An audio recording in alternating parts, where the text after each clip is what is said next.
One of the biggest corporate stories today is that Tim Cook is stepping down as Apple chief executive after 15 years leading one of the world's most valuable companies. AP reports Cook will hand the CEO role to Apple's hardware chief John Ternus on September 1st while staying involved as executive chairman. That gives the story a very simple hook. What happens to Apple after the end of the Cook era? Cook inherited the job from Steve Jobs and oversaw an era in which Apple's market value soared by more than $3.6 trillion, according to AP. He became the steady operator behind the iPhone giant's global dominance.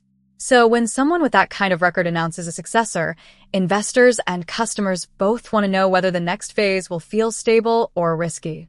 AP says Ternus has spent the last several years overseeing the engineering behind the iPhone, iPad, and Mac. That makes him a logical internal successor, but it also raises the stakes.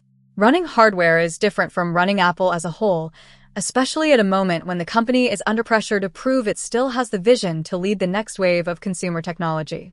The timing is crucial because Apple has had a rough start in the AI race compared with some rivals.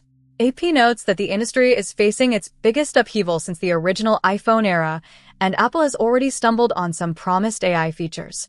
So the handoff to Ternus will be judged not only by stability, but by whether he can help Apple feel more aggressive and more convincing in AI. This story works because Apple is one of the rare companies where leadership change is automatically a mainstream event. People who do not normally follow executive moves still care because they understand the brand, the products, and the larger symbolism.